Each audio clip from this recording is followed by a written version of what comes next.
It says, then an herald cried aloud, to you it is commanded, O people, nations, and languages. So the whole world, right? In this case, the whole world. Back then, it was during the time of that empire, but in this case, it's talking about the whole entire planet. It's a global push, okay? And it says what? Verse 5, that says that at one time ye hear the sound of the cornet, flute, harp, sackbut, psaltery, dulcimer, and all kinds of music. Ye fall down and worship the golden image that Nebuchadnezzar the king has set up. So in this case, it's going to be an event that's going to happen. That's going to cause the whole entire world to be required to do this one thing. And it's not going to be no deviation. It's not going to be, oh, I'm in China, so I'm going to do it different from how Russia does it. No, it's going to be just one set thing. You want to buy and sell, you have to comply, and this is the only way you can comply. You can't come in with an ID and say, oh, I have my visa with me. No, it doesn't work anymore. The system doesn't read that kind of shit no more. Okay? It's only designed to read the RFID seal. That's it. Okay? So it says here, verse 6, and whoso falleth not down and worshipeth shall the same hour be cast into the midst of the burning fiery furnace. Okay, so that's equivalent to what's written in Revelation 13 and 15, where it says what? That those that don't worship the image should be killed. Okay, so you're not bowing down, you're not complying. The Old Testament says that a similar thing happened before, where people are required to do one thing, basically bow their head. New Testament is saying there's going to come another time, right, which the time is fast approaching. That's what we're warning. Now, this time it's not going to be King Nebuchadnezzar sitting there telling you, I put an image, bow down to it. No, it's going to be your way of life has to be in compliance with how we want you to live. If not, you're going to be killed. You're going to be out of here. Okay? So this is very, very deadly serious, man. So verse 7, it says, therefore, at that time, when all the people heard the sound of the cornet, the flute, the harp, the sackbut, the psaltery, and all kinds of music, all the people, the nations, and the languages fell down and worshipped the golden image that Nebuchadnezzar the king had set up. Why? Mostly because of, number one, they didn't have the God of Israel, so they didn't have any covenant to say, I am your God, you shall have no other gods beside me. We have that. So we have a commandment. We can't bow down to no other God, point blank period. Okay, so that's another test right there. Also, another test is also the social pressure. Back then, they had social pressure. Because everyone is doing it, it's required. You have to do it. So most people just did it because it's less of a burden to just bow the head and to just continue to live your life than to resist. Okay, and then be burned into a fire. Most people are gonna be like, nah, I don't want to go through that kind of fire. This time it's gonna be a spiritual fire. That's the trial.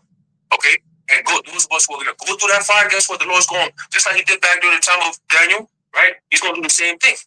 Okay, angels are gonna minister unto the elect. We're gonna be good, man. Okay, Yahweh said He's gonna keep us in the hour of temptation, the time of the trial. Okay, He said, I'll keep you out of temptation. Meaning, I will take care of you during that time. All right, just like the brothers that believe Shadrach, Meshach, and Abednego, they believed back then, and the Lord looked out for them to the point where it was so evident that even Nebuchadnezzar had to give the Lord props, man, saying, yo, anyone who speaks amiss to the God of these men right here, they're gonna be fucked up. Basically, your house is gonna be made a dunghill. Okay, this time the Lord is gonna be like Nebuchadnezzar in the sense that anyone who speaks against me, this is what's gonna happen to you. In America, it's gonna be made that ultimate dunghill, man. All right, for coming against Yahweh Shemi and putting His men through this type of trial. Okay, but that's all I had. You brothers got it. That's right. And hey, ultimately, you can get that, in Job. But ultimately, we're not gonna rule like Esau did, or he's doing right now. And that's why the Lord has us under. Why do you think the Lord didn't set up Ishmael or Ham, to be the last rulers, right? Because if you look at it, Esau really had longer dominion or greater dominion than the other heathen nations. There they had their reign, right, as the Assyrians and the Egyptians and so on, the Persians. But really after that, the rest of the half of the statue is now Esau. All right, it's been from the Greeks to the Romans. They took a little hiatus, came back in the Renaissance period, and it's always been them, right? The French, the British, the Spanish, the Spaniards. That's them, all the way up until today. So why didn't the Lord set up? Why didn't He set up the other heathen nations to be over us in these last days? Because in order for us to fully learn, we're gonna understand. We have to understand the wicked ruling. Okay, that's the perfect balance. Because we're about to go into the ultimate righteous rulership, but now we're gonna have that perfect balance.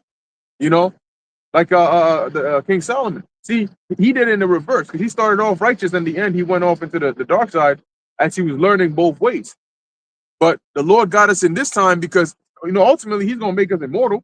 And that's the one thing Solomon liked. That's why he kept talking about it. That all is vanity and vexation of spirit because it's temporary. Even the knowledge that you're laboring so hard to acquire is temporary. You're going to die. And you see, the only knowledge that really stays with you is the truth. And that stays in your spirit. Okay. But the other knowledge you acquire, but guess what? When you die, it stays with your body because your memory, right, is in your brain, the carnal memory that is, and it goes down into the earth with you. As you go back up to the Lord that gave it, because there is no remembrance of former things. All right. So ultimately, when the Lord sets us up, we're gonna know how not to rule by being under this devil's rulership. All right. We're not gonna set up. We're gonna set up a system that can actually be sustainable. It's funny because they call it a sustainable system. They like to always talk about sustainability, but their very existence is anti-sustainability. The way they seek to try and accomplish this is through destruction. Meanwhile, there's other fruitful and productive ways to do it. But this devil, through their club of Rome and the experiments that they've done, worried about overpopulation. So they gotta start cutting down the population. They tell different governments you gotta increase death rates and decrease birth rates. That's why there are more things that'll kill you in this society than that'll heal you or bring you to life. Even things that are supposed to heal you won't heal you. They'll just keep you alive. But your medications they give you, they don't heal you. They keep you alive. So you can keep on paying and keep on working. That's all it is. They don't want a community of healthy people. That's the problem. Because now you lose that dependency. No. They need you to be weak financially. They need you to be weak mentally. They need you to be weak physically, spiritually, in all forms of ways so that you can submit to them, so they can be your lifeline. And that dependency is what they've basically created into the minds of all these people. That's why when they come with that ultimate device, a lot of people are going to take it. That temptation is going to be very hard for a lot of people. But for the Lord's elect, it's going to be unthinkable. Because the Most High is going to put that spirit on his elect to say, look, man, you think we done labored all this while just to get to the finish line and to turn around for a cup of water? Nigga, I'm 2 steps away from crossing the finish line. And now I'm supposed to turn around and drink your filthy ass water? I don't even know what's in the cup. Oh, you must be thirsty now. Look, if I was going to drink it, I should drink it halfway. If I was going to drink, I should drink it a quarter into the marathon. Not now that I'm 2 steps away. Get that shit out of here. But they're going to get a lot of people that way. We gonna be like the deaf adder that stopped his ear from Esau's enticing words. Through the spirit of Yahweh by Shem Yahushai, that is. And that's what goes into Revelation 3 about the Lord keeping his elect in the hour of temptation. Because look, the elect you're not gonna need to be tempted if the Lord gives you spiritual power. What are you really tempted to do if you know that if you wanted to, you could pick up that leaf, throw it in the air, and it turns into a platter, with the best food you've ever eaten? What temptation is there? It's not famine. You're not afraid of what Esau could do to you. So it's just a matter of, we really just gotta wait. We're not afraid of surviving because the Lord already showed us that he's with us. Where we at on that? Oh, yeah, you got it. Yeah, I was gonna say something. There's something you just said a couple of while ago. Along the lines of Esau being an example of how not to rule. And something I was meditating on this morning is essentially like what you were saying is that this rulership is really just retarded and stupid in all honesty. Because when you think about it, it doesn't make any sense. Because think about it, right? Everybody's desire, right, as humans, right, what the Most High put in us is to want things. You want a home, you want a woman, you want, dog or whatever, and things like that. You want riches. Well, you can have those things, but if you go against the ways of the Heavenly Father, well, like how Esau has set up the society, well, now you got to worry about certain things. Let's say you want things, right? But you don't want to work for it, right? You don't want to be hardworking. Well, now you're going to steal from people. Great. Now you just created a community of thieves because now you got to watch your back. Great job, dumbass. Look what you just did now. Then let's say you want adultery. Oh, I don't want to work and get my own woman. I want to steal somebody else. Oh, great, dumbass. Look what you just did. Now you created a dude that wants to murder your ass now. When you have a society like this, you always have to watch your back. You always have to look behind you and see, is somebody coming after me? Do I have to worry about this? In society in the kingdom, we're not going to have to worry about watching your back, this and things like that. You're not going to have to worry about that. You're not going to have to second guess, am I, is what I'm picking up, is there anything in there that's, maybe poison? Is this actually natural? We live in a world where you have to actually, there's a concept of organic. There shouldn't be organic and non-organic. Everything that comes from earth is just is. It's just coming from the earth. It's natural. But in this world, there's unnatural things. Like, how do we live in a world where things are unnatural? That doesn't make any sense. You should be able to get things from the earth and just, not all say just eat it like that, but just get things from earth and be able to bring it in your home and eat it. But here under this man, you have to worry about, is this natural? Is it unnatural? You ever look at tomato and how it looks on the inside if you ever cut it? Cause my mother, for some reason, always likes, I know I bring it up, always getting the GMO tomatoes and things like that. But this shows that really this is a stupid rulership, because it's like the things that you have to worry about, if you just follow the rules, you don't have to worry about it. It's like a father with his son. If you just do what I say, you can have what the fuck you want. You ain't gonna have no issue. But when you want to do things like they say the hard way, now you're gonna have issues. So I just wanted to say that this is really just observing this rulership really shows you how stupid it is. Because Esau wants to rule. He wants to do these things. Let's just imagine the stories differently. You could have these things if you just do the right thing. Did he not tell you that as you was Cain? If you do well, then essentially, will you not be accepted? Well, same thing. If you just do what you want to do, you could have the love of the people. You could have people liking you. You live in a rulership right now. If you think about it, people don't like you. You over here in the council somewhere in the cut. Are you really enjoying life and things like that? Like, come on now. Like, what are you doing? How is this how are you even really enjoying your rulership and things like that? So it's like you can have what you want, but you don't want to really do the things according to what the Heavenly Father wants to really have these things. You can have the rulership over people. You can have the love of the people. You can have the riches all the right way, but you don't want to do it. Since your inception, come here to America, what have you done? You raped, robbed, and murdered people. Now you gotta look over your back now. You gotta look over your back from the main person, which is the Heavenly Father and Son. Now you gotta worry about his prophets as well. So you just have to always constantly watch behind your back. And this ruler, I'm sorry for being long-winded, but this rulership just shows you it's just really retarded. It doesn't make any sense. Why are you doing things like this? You're just causing problems for yourself. You go out there and you just a simple, easy concept of taking things. Now you just develop your mind like, oh, I got away with it once, get away with it again. You keep getting away with it, but then eventually you're not gonna get away with it. You're gonna run into that wrong person who is really the right person to set your ass straight. It just certain things I just meditate on this morning. It just doesn't make any sense. You're really fucking retarded. I apologize for my language. You just don't make any sense. He can literally have everything he wants, but you're just stupid because you won't follow what the fuck you're supposed to do. And then you're gonna look in the kingdom like a damn dumbass, like, oh, I can't believe this happened. Like, you didn't follow the manual, you didn't follow the rule book. There's rules to everything. You don't just do what you want. Hey, but I always say that's exactly how he's supposed to do it. Yeah. But you know what? The feeling that incited in you is what is the reason the Lord made him that way. Because now Esau is really the best explanation for why you shouldn't go off. Because now you don't gotta go off to learn that.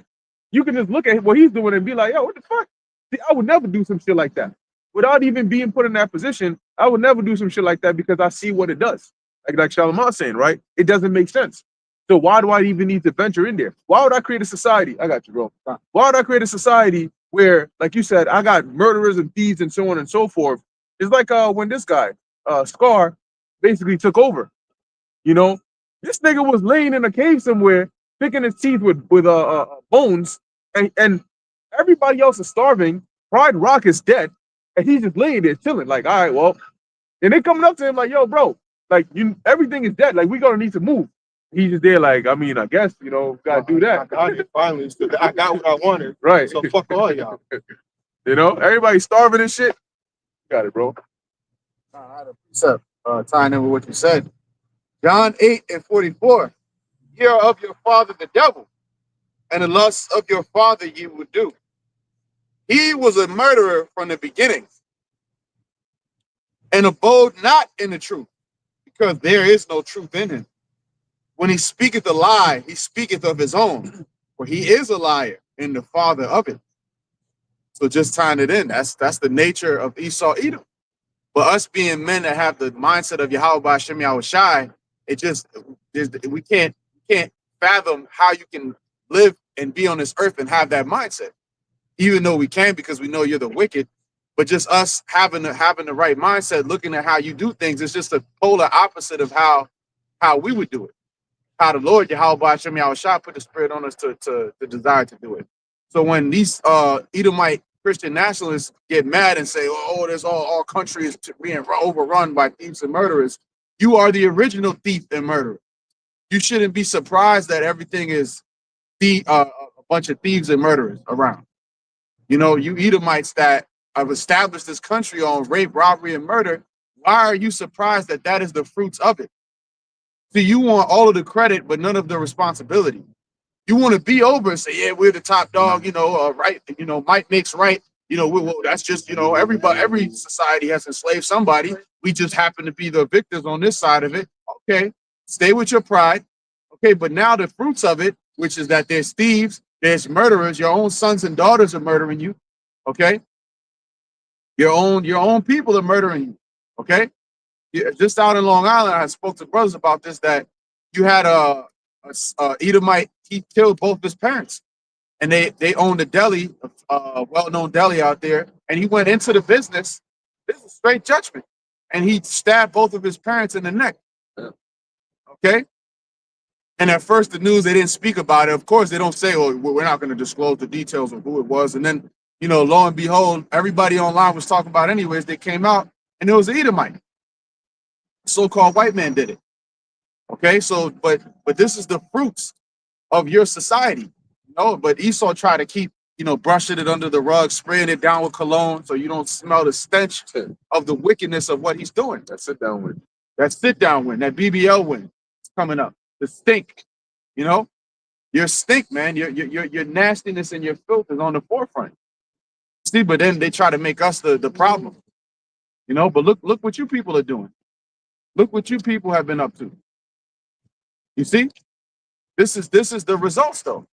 He was a thief and a murderer from the beginning. That shows you that it's not talking about the spiritual demon Satan, because Satan has never murdered anybody. Okay, only man is capable of murder, and that's going back to Abel. I mean, Salakia, I misspoke. Cain, and his name means dagger. So the fact that you have all this bloodshed and all this death and corrosion in your kingdom is a sign of the manner of man that you are. As the people, as the king is, so will be his subjects. You see? So the fact that all this is going on, and then they still want to point the finger at us, you're the one who's ruling. If you're so high and mighty and powerful, why is all these things happening in your kingdom? Why is it not a utopia? All the things they have, right? The technology, aren't we more advanced than ever? But there's more death and destruction than ever. You see? So it's all hypocrisy, man. But when Yahweh Shai comes, that's when a real righteous kingdom will be established. And righteousness, true righteousness, leads to peace. Wickedness is very timorous, meaning when you do wicked things, you have a guilty conscience. You're constantly looking over your shoulder, waiting for judgment. And that's basically the situation they're in. But look at us. Yeah, we suffering because we're in this place, but we have peace because of Yahweh Hashem outside. The spirit he gave us, he's the Prince of Peace. We have peace, man. You don't see us bugging out. We're rejoicing. We're joyful. See? Because the spirit gives us peace, man. The spirit of Yahweh Hashem outside. Despite all of the bullshit we got to deal with and the wickedness we have to bear witness to, we still have peace. Overall, we good through the spirit of Yahweh Hashem outside. You got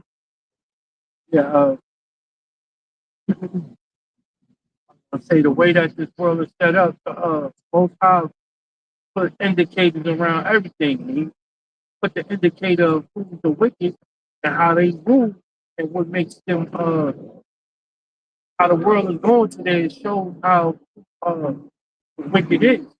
Right?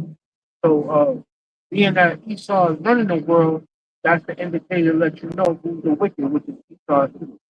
Right? And the piece that I wanted to bring out is we get to our position in life, you'll see that, you know, who's the righteous. And it says in Proverbs 29, When the righteous are in authority, the people rejoice. But when the wicked beareth rule, the people mourn. And right now, this world is mourning, right? And who's in charge? The wicked. Who's the wicked? Esau, because they rule the world. The elites around the world uh, shows who's the wicked. You know, dominant head that's around all corporations and all embassies, all the kingdom of this planet Earth right now, ran by Esau. So that wickedness is an indicator of mourning that's going on in the world. Everybody dislike what's going on in the world shows that they dislike Esau himself. That indicator was the wickedness that he does. That was the Good, appreciate it. This is the book of Sirach, or the book of Ecclesiasticus, chapter 10 and 2, and it reads, "As the judge of the people is himself, so are his officers. And what manner of man the ruler of the city is, such are all they that dwell therein." Right, so because Esau, his nature is to be destructive, you know, this society is all messed up. You know, when we come into rulership, as the brother read in Proverbs 29, you know, the people are going to rejoice. And they're going to be like, why the fuck were we happy in this rulership? Even though they're going to be slaves in the kingdom, they're going to be happy. Oh, well, let me say something about that real quick. When you mentioned that, see, here's the thing about about Esau, right? What he has done by deceiving the nations is when people think of the kingdom, you know, and when they think of what we say, you know, like the nations are going to go into slavery or they're going to serve captivity, that's really like nobody really actually stops for a second to think of like, what does that actually mean? Because when they think of slavery, they think of getting your toes chopped off, you know, getting your back whipped till the flesh is falling off. They think of what Esau did, but Esau didn't do it right. All right, because he's just a demon. He was a demon overdrunk with power. But guess what? The toe chopping, the back whipping, and all of that, that's really things that you do as punishment. Esau did that on a daily because his like if the sun is beaming on your ass, you know what I'm saying, or you working and you really old and you just like pass out being over heated, he'll come and whip your ass for that, right? But that was over unrighteous, you know, an unrighteous rule. But when you really look at what the job of a slave was, they were to work. Okay, a slave works.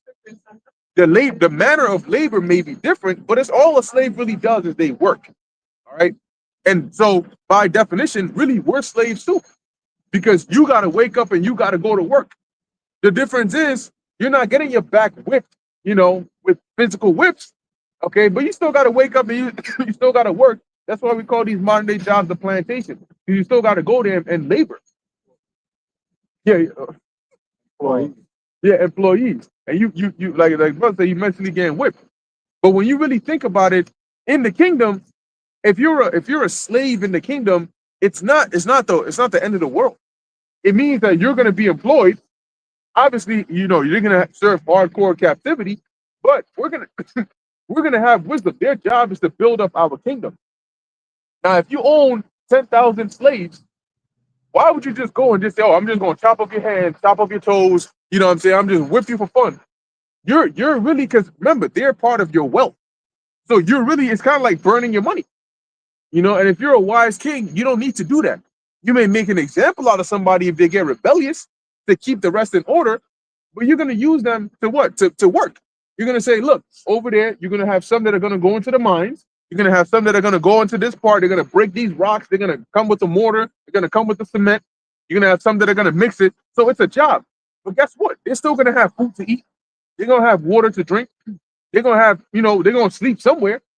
And the difference is the food, the water, and the things that they're going to have to eat are actual real food. In the ancient world, they lived longer because the earth was alive. It was richer. The crops that actually came off of it were healthy. We're not going to be feeding slaves pork because that's abominable, right? We're going to, and guess what? Pork has health effects. It's going to give you health problems. We're going to feed them actual food. Even if it's leftover or scraps, it's going to be better than what you eat over here. So being a slave in the kingdom, people say, "Oh my gosh, you guys are so." No, really, it's an upgrade from this society because you're gonna be working. Oh, shut up. You're gonna be working, but guess what? You're gonna look up in the skies. You're gonna see the beauty of the atmosphere. You're gonna see the sunset. You may be the beautiful sunset. You're gonna see nature. It's gonna be alive. The air you breathe is gonna enter your body, and your cells are gonna rejoice. You know. So when you're in there, you're really gonna be like, damn, like that's okay, because the fact that I can be on a planet like this, I don't really mind the fact that I'm like, I got you. The fact that I'm serving, these people. Look, the scriptures say we're prisoners of hope, right? We serve Yahweh Hashem Yahweh. We don't really got an option, but that's not a problem for us. We love to serve the Lord. And that's really how the servants in the kingdom, that's the mindset they're gonna have. Because when they look at how righteous and how wise their masters are, they're gonna be glad to want to serve their masters. They're gonna be like, man, yo, I'm glad that I could serve you, because when I used to serve this devil, man, shit, I had a suit and tie on, but this nigga was a straight demon. He'll blackmail you, you know what I'm saying? Have you in compromising positions, tell you that if you wanna get a job over here, if you wanna be a slave for me, you gotta bend over. What the fuck? You know? So they're gonna see the comparison. They're gonna say, yeah, you know what? Yeah, I'm a slave in this kingdom, but for me it feels like heaven. Because I'm like, I could see the glorious kingdom. Just to even see the gods is a beautiful thing enough for me. So you gotta really be practical about it. You can't just, oh, he said the word slave, so that's the end of the world. No. And then after 1,000 years, they're gonna get right back to a normal life. Paying this tribute. Because guess what? Even when we were slaves in Egypt, we had families, we had children, we had quarters where we would go and dwell. We were alive. Yeah, they whipped our asses, but guess what? We were still alive. We still ate, we still drank. But imagine doing that on an earth that's revitalized, is rejuvenated, is actually good, and is ruled righteously. There are bounds that we have. Certain things we can't do to you. If you were to hang somebody, you're not gonna leave the body over there, continuously. There are certain laws that we gotta follow, even if it's in managing the heathen. So they're gonna look at that and they're gonna say, yo, you know what? These masters right here, man, shit, you can whip my back all day. Yeah, we're gonna put in your ass sideways and you're gonna thank us for it. Yeah, that's it. That's gonna be doing you a favor. Setting you right. That rod of iron, man. And that's right, because you know what? Through that period, if you were obedient, you're gonna be all right. Yeah. And like the brother said, when we punish you, it's gonna be because you're going off, because you're being disobedient. But that's gonna teach you obedience. And after that 1,000 years, you're gonna know exactly how to live. Then that's it. Now, yeah, you're gonna have people, you're not perfect. You're gonna go up here and there, and they're gonna be look, in the kingdom, there are gonna be laws. It's gonna be a society. If you break this law, you're guilty of it, and you're caught, and you're gonna be punished. And they're gonna be, not every punishment is death. You know what I'm saying? Yo, he stepped on here in the wrong place. Now he's gonna die. Not every punishment is a capital punishment. There are certain punishments that have, they match the iniquity that is committed. Because right now, on this side, you think like a man on this side. But in the kingdom, we're not gonna be men. We're gonna be God. So we're gonna think differently. We're gonna think in a efficient manner. It's not efficient to just go. You got 500 slaves. You're gonna throw 250 off a cliff just for fun. Why? You could have used those 250 for extra labor, and you could have, built, because you got to be practical. So you gotta really visualize these things, man. If you're gonna be an actual king, there's a certain way to rule. Oh, you know what? I'm gonna starve the heathens once a year, just because they're heathens. For what? You don't. That doesn't make sense. You got to be practical about it, because look, they're serving you, and it says something about you as well. Yeah, they could be heathens, but if you are a wise king, you're gonna rule in a way where they're gonna love to have you ruling over them. Ain't nothing wrong with that. Look at how King Solomon reigned. Look at how King David reigned. You don't have to be a demon just because. For what? I got the power, so just because I'm gonna just, hey, come here, let me bash your head in. Now what? But yeah, I think Solomon had something, and then the boss. Oh no, you pretty much said a little bit earlier. So I was just gonna give the example of essentially, imagine you're employed at a job.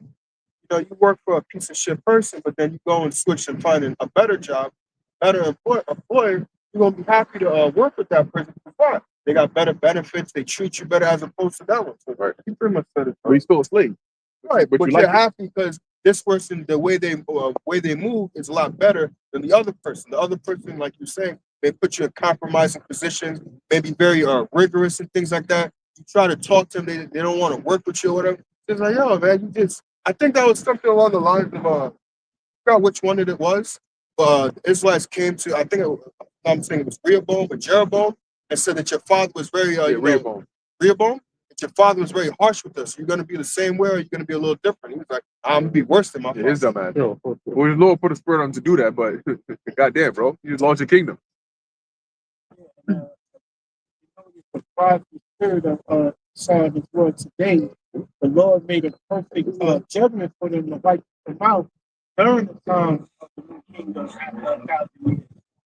They won't even get to experience that like how the heathens will.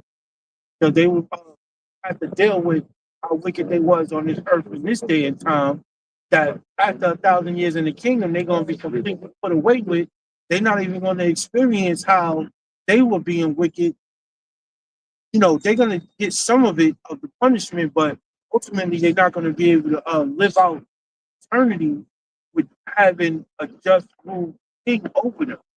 They will be punished with being completely extinct. You know, so what we're going to deal with righteous judge and righteous rulership, but they won't have the ability to experience being enslaved in a way where they're getting enslaved in the righteous way. So, Well, you know, even for the first 1,000 years, yeah, they for will. the first I 1,000 get what years, you're saying. After the 1,000 yeah, years, they ain't yeah, gonna experience that.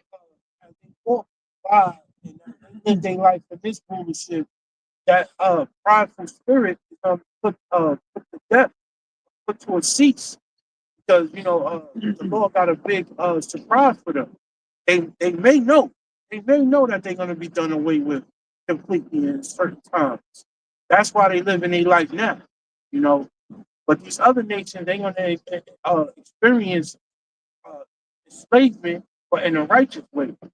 So, like I said, like the brothers is bringing out, and these things that we got in store for them is slavery. But like you said, with the wisdom of Solomon, is going to be just to the point where they could deal with it. Like, yeah, you can whip my ass. The Lord put it in them to not go off as much as this world has them going off now anyway. You know, so they're going to be going off in whatever way, but you know, not going to be like how Esau had them going off. Yeah, because see, in the kingdom, if you go off, it's gonna be because you really wanted to go off. Because, like you were saying, today Esau puts pork in shampoo. We ain't gonna do that. So it ain't gonna be like, oh, you went off because you can't help it. No, it's gonna be where if you eating pork, that means you went and found a pig, probably stole it, right? You found a pig, you cooked it, killed it, cooked it, and ate it. Meaning you did it of your own action. It's not like, oh, we just laid fried pork over here, or you ate this ingredient and it had pork juice on it. No, we're not gonna be doing that. So that's why the judgment will be justified. Because at that point, it's like, okay, since our kingdom is holy, we keep away unclean things. You went and found the unclean thing and did something you weren't supposed to do. So that judgment, we're gonna beat your ass for it. But just like the bar was saying, the way that Esau rules now, even he in the kingdom is gonna be cut. His demonic ass. Like, damn, I was really wicked. Shit, this food tastes good though, but damn, I was a mother, you know. And we gonna give him the hardest jobs, you know, because like what they did, they had people that they colonized. They'll have them go into the dangerous mines, you know, where you can risk your life, you can lose your life, you know, if something goes wrong. But it's needed because somebody got to get the minerals. That's the kind of jobs we gonna give them. You know, it's gonna be hot as shit in there, and you're gonna be tired. But hey, it's work. You know, it's not just because we just want to punish you. Part of that is, but you deserve it, and we need the labor done. And whenever any job is unsuitable, if somebody got to clean Leviathan's teeth, that's you. That's your ass. Yeah, we telling Esau for that with the giant brush and shit. And the fact he gets there, he brought me lunch. Yeah, digging up the dead bodies.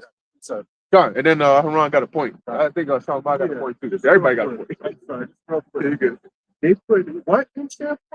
Oh, they put pork up in there. Well, brother, we gotta stop telling you. I got the caramel skin. My head up. Yeah, because I got some good shampoo at home that be doing my head wonders. Yeah. Now all of a sudden be looking at you like, Yeah. Yeah, so hear the pig sounds of that. Oink, oink. Yeah, you got it, bro. Ezekiel 39:14. And they shall sever out men of continual employment. You hear that? Continual employment. If you were to say that, they'll say, "Oh, that makes sense." But the second you say slavery, oh no, that's wicked. And the only reason that is because the harsh, brutal slavery that you did to us. Right. That now that word slave has a bad connotation to everybody. But really all it means is you're a servant. If you're an employee at a job, you are a slave to the job. People even say that I'm a slave to this job for 40 years. So what's the big deal?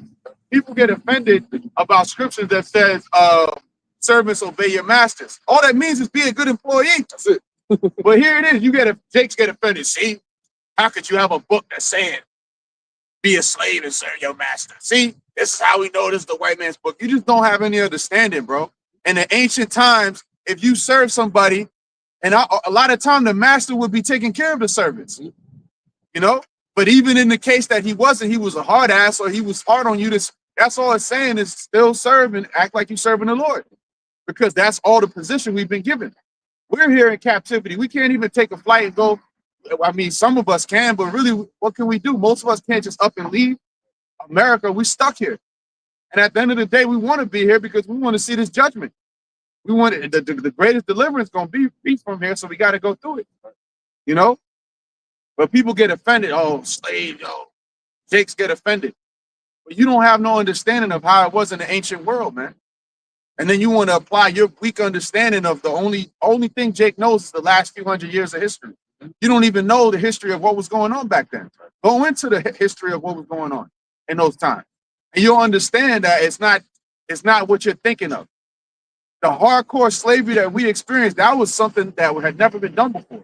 Taking people on boats and shipping them to a whole nother continent and shipping them across the world, transatlantic slave trade, that was some next level wickedness, man. See, but I got the rest of it. Ezekiel 39:14, and they shall sever out men of continual employment. And that's us.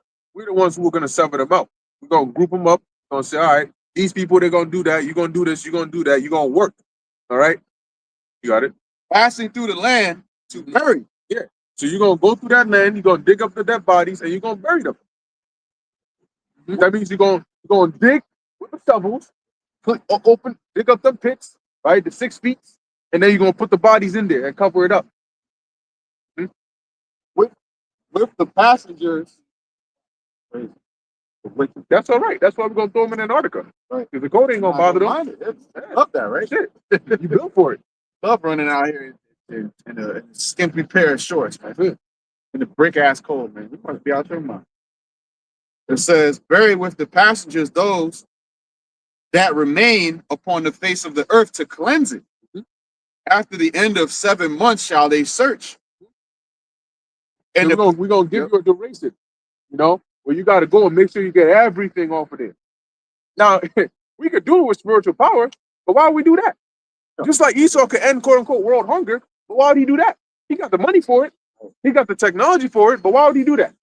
I was just thinking that. It's spirit you said that, because it's like we could use the spiritual power to do it, but what's the fun in that? Yeah. Y'all got to be humble. Right.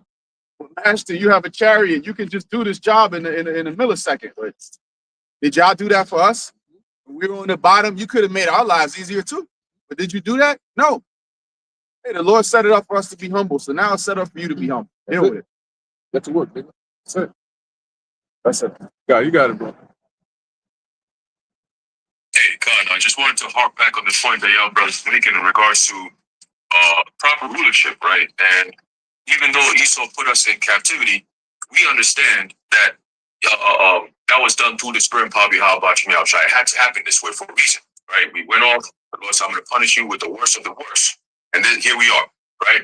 But then I sure made a point where, for the most part, modern day today, people think of slavery, all right, and from the point of view or from the perspective of Esau. They're not thinking of it from the perspective of how it really is, right? Because Jake, how we are, naturally, we're not an oppressive people. We're lively and we're very wise. You see, that's something that Esau doesn't have.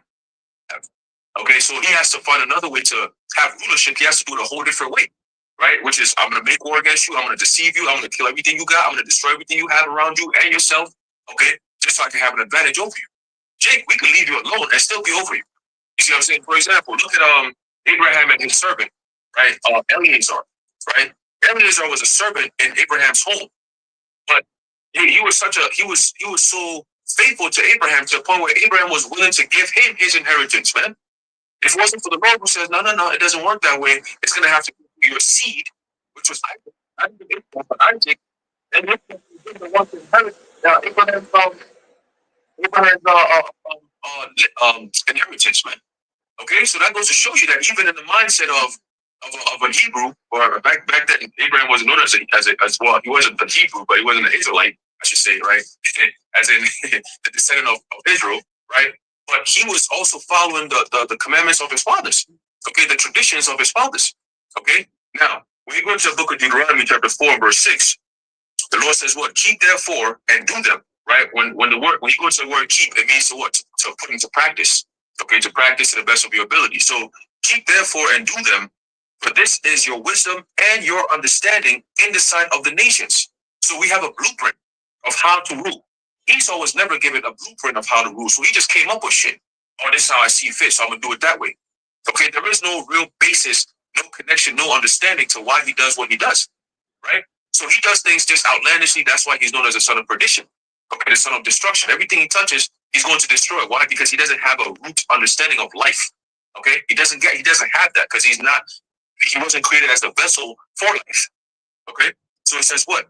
Which shall hear all these, it says, for this is your wisdom and your understanding in the sight of the nations, which shall hear all these statutes and say, surely this great nation is a wise and understanding people.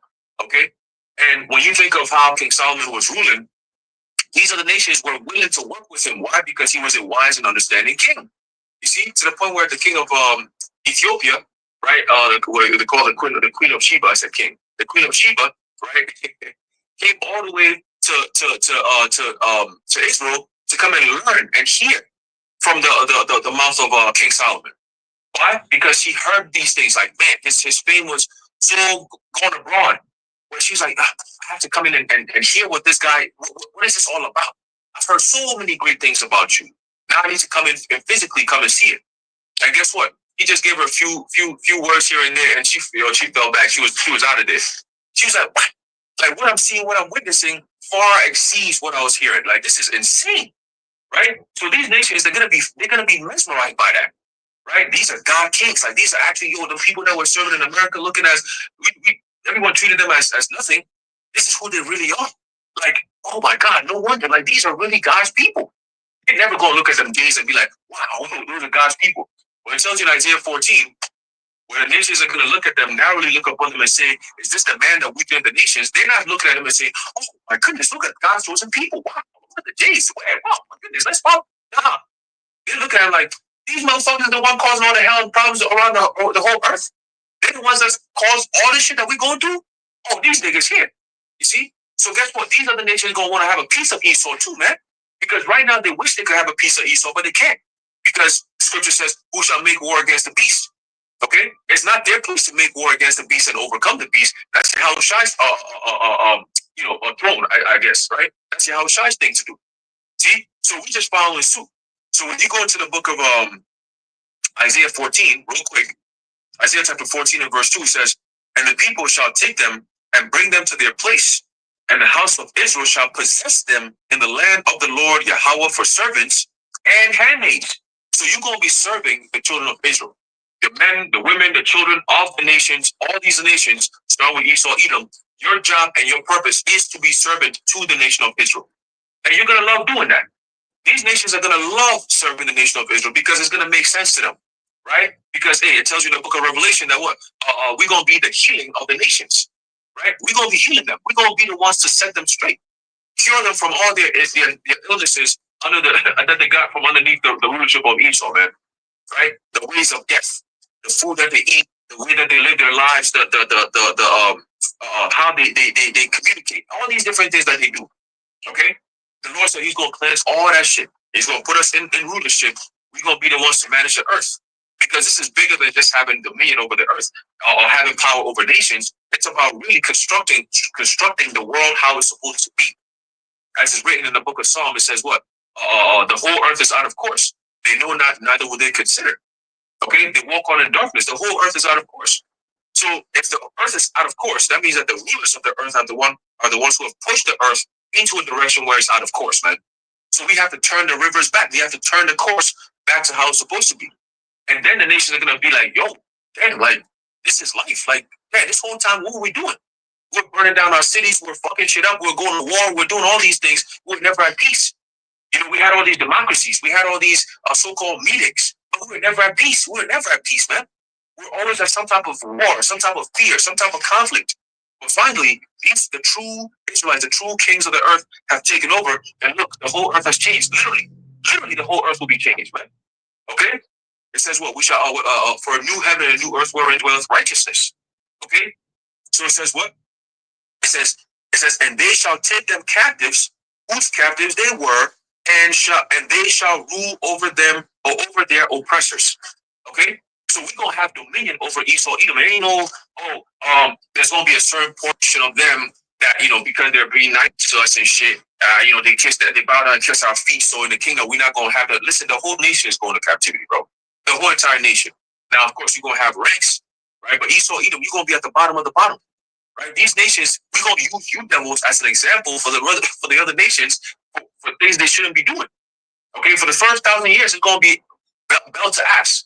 All right, the first 1,000 years, you're going to exert dominance, righteous dominance upon the face of the earth. There you go. You know what I'm saying? That's it. It's going to be belt to ass, man. This is your punishment, right? Because the verdict has been given. Esau is in the court of law right now. The verdict is given. The Lord's going to say, okay, here's a judgment that's going to be for these devils. For 1,000 years, you're going to get a 1,000-year sentence. Meaning, Jacob Rothschild, you're going to be born into slavery because you're dead right now. Evelyn Rothschild, you're going to be born into slavery. By the time you come back, the kingdom will be here, and you're going to be serving your time. And we're going to notice you. Because, oh, that's Jacob Rothschild right there. Back in his old incarnation, he was known as Lord Jacob Rothschild, running around the earth, causing all this mischief and harm upon people. Right, the Rockefellers, all the niggas. We're going to identify all of you. And you're going to be top of the line when it comes to slavery. You're going to be top of the line. You're going to be the prime ribeye and slaves. You know what I'm saying? Each brother would have a piece of these devils, man. And then we're going to go down the line. The Kissingers going to come in, the Clintons, all you devils. We're going to line your ass up, man. You know? And we're going to be trading you to different parts of the earth. You know what I'm saying? Like, yo, they come serve over here. They going to go serve over there. They go, yo. You die, you come back a few generations later, you're going to come back. Again, we got 1,000 years. We have 1,000 years. You see what I'm saying? So we definitely going to exert that dominance upon the face of the earth. And after 1,000 years, Lord say, extinguish their ass, man. The job is done. See, at that point, the nation is going to be in line. They're going to understand, oh shit, I see what the Lord did to the Edomites. He made them serve a rigorous 1,000 years, and after that, it eviscerated their ass, man. You see? And the nation is going to be, they're going to be more than okay with Esau being eviscerated, man. All right? So that's what we got for you devils. Okay, whether that's what the Lord got for you devils. All right. Verse 3, Isaiah 14:3, and I'm going to pass it. It says, and it shall come to pass in the day that the Lord Yahweh shall give thee rest from thy sorrow. Right, the sorrow is now. All right, we are in a time of being sorrowful in America, Babylon the Great. Okay, we didn't come here, you know, popping champagne and having a good old time. We came here on cargo slave ships. All right, chains around our wrists, around our ankles, around our necks. All right, chain next to the next brother, the next sister, and so on and so forth. That's how we came over here to America, man. Okay? It says here, it says what? And from their fear and from the hard bondage wherein thou wast made to serve. Who else on this earth has been through that type of shit, man? It's to the point where when you think of slavery, you think of only one people and one specific thing. That's the only thing you think of when you think of slavery. And that's what's tainted the minds of these people to think of slavery as just this. Nah. There's different ways. There's different things of slavery. Esau just took it at a whole different level. Okay, the Lord says, "Okay, I'm going to give you these people as a mean of punishment." These niggas went above and beyond what the Lord even considered okay. Okay, you get little children and you use them as alligator bait. Nigga, that ain't part of the contract. What are you doing? We're just here to serve. Nigga, you out here using us all kinds of different shit, chopping off men's rod, putting in a damn jar, and then looking at it in the living room like it's cute. You know what I'm saying? Hanging a man up by his neck on a tree. You got all these KKK niggas going around, modern day cops going around, still mowing Jake down, left and right. Okay, you created a whole system to keep us in a sense where we can never get out. Right? Israel and Judah were pressed together. Okay, Esau, you have a lot to pay for, man. You have a lot to pay for, and there's nothing you can do. You got Trump setting up Truth AI to do what? To fight against the truth. You see what I'm saying? Everything they do is an inversion, bro. It's always an inversion. So we already see what you devils are up to, man. But guess what? You don't have much time. At the end of the day, you don't have much time, bro. So make it quick, make it quick, make it quick, man. All right? You got it, bros.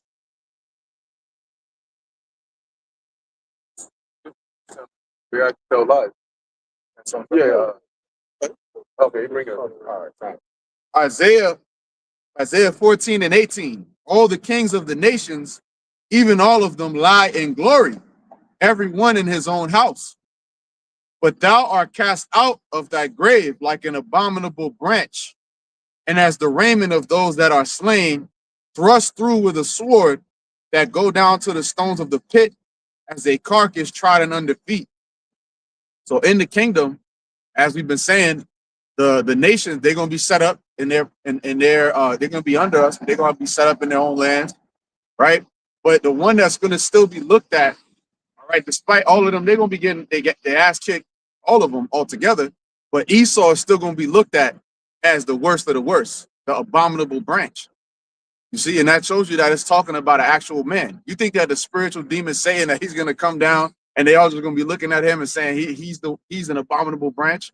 He's doing the will of the Heavenly Father on the left hand. That's why when he went to Job, he asked permission. He had to get permission to do that. That would indicate that he's a servant of the Most High.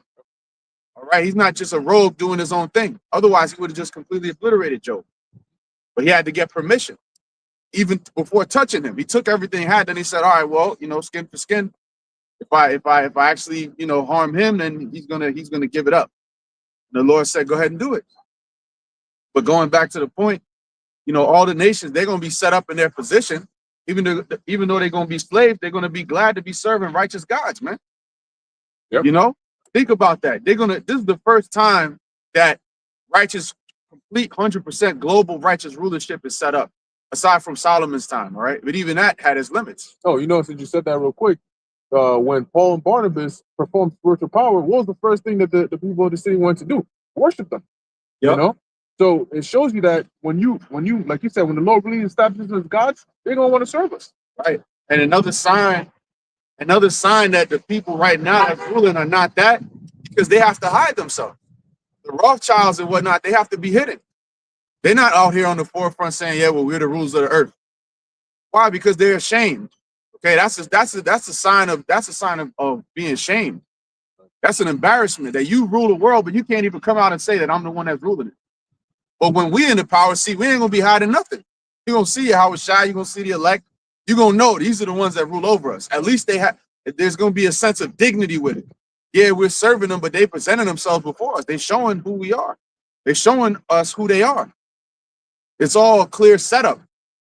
As opposed to with this, the devil right now, Esau Edom, the elites, it's always some conniving trickery, man. It's always some deception, always in the shadows, always trying to get the one up by deception. You got to infiltrate your country with money. They're going to lend you a loan that you can never pay off through the IMF. All right, and jack you up. But with us, it's going to be straight up.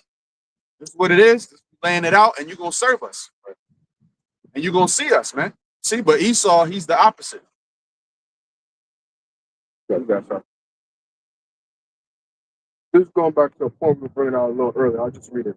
This is 1 Kings chapter 12, verse 1. And Rehoboam went to Shechem, for all Israel will come to Shechem to make him king. And it came to pass when Jeroboam, the son of Nebat, who was yet in Egypt, heard of it, for he was fled from the presence of King Solomon, and Jeroboam dwelt in Egypt. And that they sent and called him, and Jeroboam and all the congregation of Israel came and spake unto Rehoboam, saying, Thy father made our yoke grievous. Now therefore make thou the grievous service of thy father, and his heavy yoke which he put upon us lighter, and we will serve thee. And he said unto them, Depart ye for 3 days, then come again to me. And the people departed. And King Rehoboam consulted with the old men that stood before Solomon his father while he yet lived, and said, how do ye advise that I may answer this people?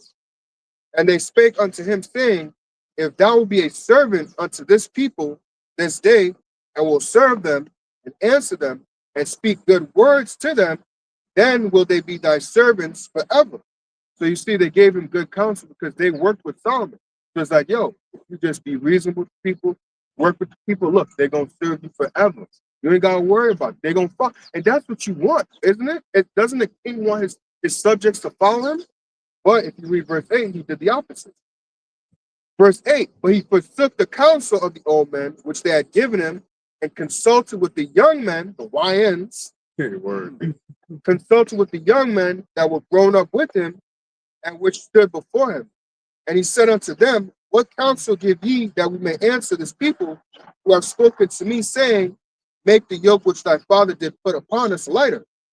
And the young men that were grown up with him spake unto him, saying, thus shalt thou speak unto this people that spake unto thee, saying, thy father make our yoke heavy, but make thou it lighter unto us. Thus shalt thou say unto them, my little finger shall be thicker than my father's loins. That's wicked as hell. Basically saying, yo, I'm going to be worse than my father. But the counsel, just going back, that the counsel that the old men gave that were with Solomon, they gave him the counsel that, look, if you be reasonable, work with the people, they're going to be your servants forever. And that's, like I was saying, essentially what he wants. The same thing like I was saying earlier with Esau. Like, I understand that, you know, the story is went from to do what he's supposed to do, but you do want people to work with you, to serve, right? If you be reasonable, work with the people. Right? I mean, think about it now. You already got some of our people that love you. Imagine if you were just reasonable, how much more love you would get from our people. But now you want to do shit the wicked way. So now you're going to have to get the judgment. Now there's a microphone, sorry, a magnifying glass on you now that's scoping out and looking at everything that you do. Because everything that you do is unreasonable. You don't work with people. You just do the opposite. Yeah, because the scriptures tell you in the book of Psalms that the spirit is, well, they be born. Yeah, they go astray as soon as they be born, speaking lies.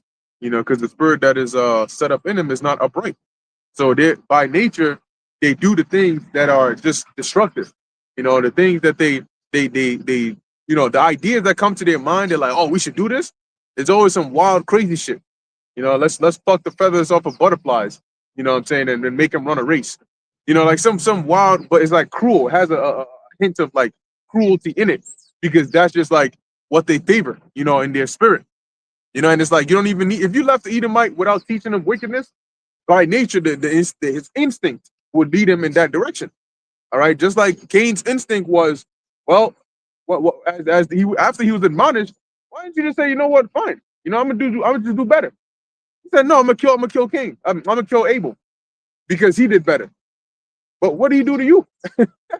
You know, you were mad because you really Cain's attitude was, well, you know what? If the Most High ain't gonna accept me, then forget him. You know, I ain't gonna follow his ways, and I'm not gonna seek to please him either. And now I'm gonna deal with Abel because that's the next best thing. I can't get the Most High, so I got to get Abel. That's that spirit that is that got stirred up in him, kind of like what was in Esau after Jacob supplanted him. And he was mad. He was mad as shit. He said he stole the birthright and he stole my blessing. And he just got another blessing on top of that. What else is he gonna take from me? So he said, I gotta kill him. And you could tell, you could tell that it really got to him to the point where, you know, sometimes, you know, you hear certain people talking to themselves out loud, you know, because they're playing out scenarios in their head, you know. Yeah, I'm gonna catch him. Yeah, that nigga, man.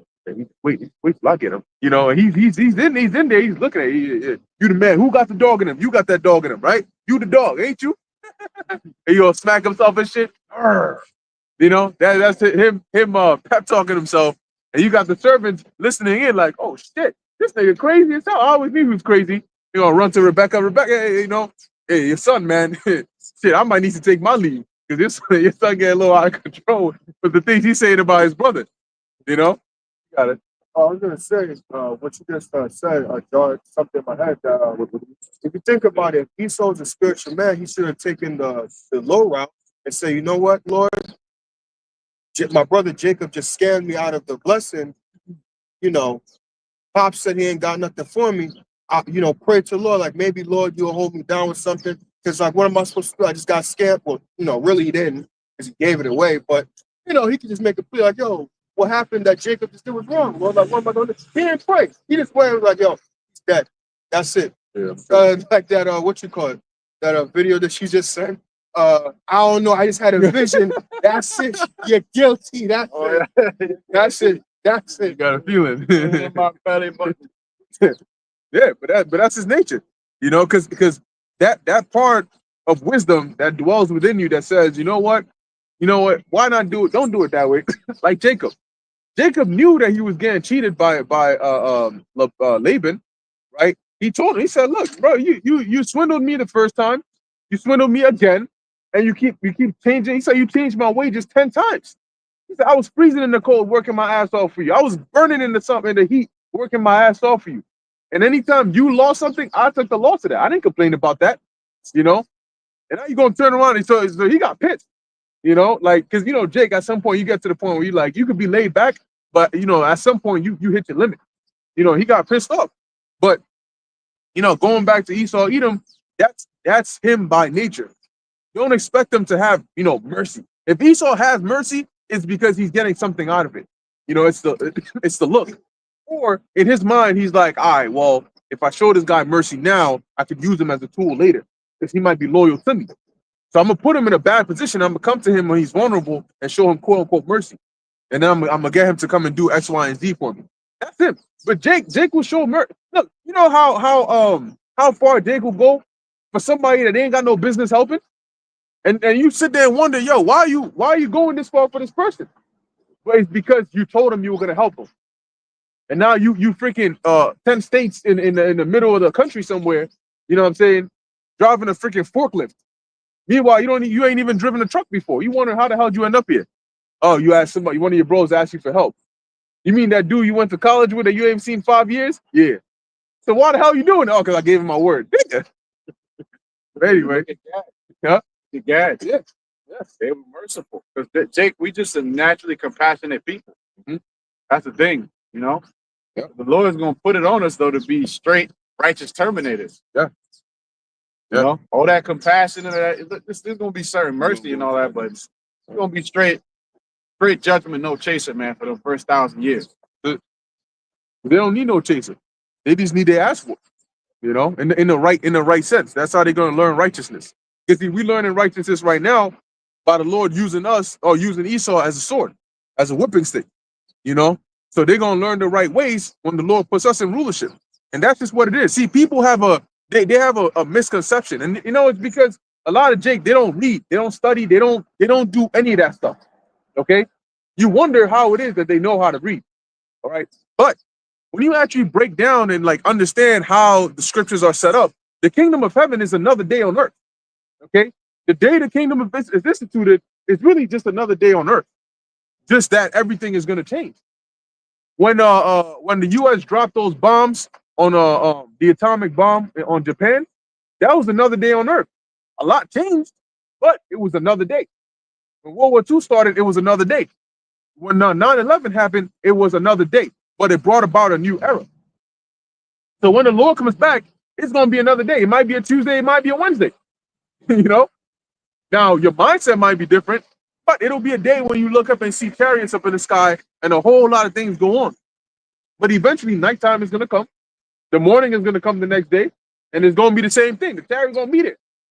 And then after that, it's going to be new management. But we're going to live on the earth, right? We're going to eat food like people eat food.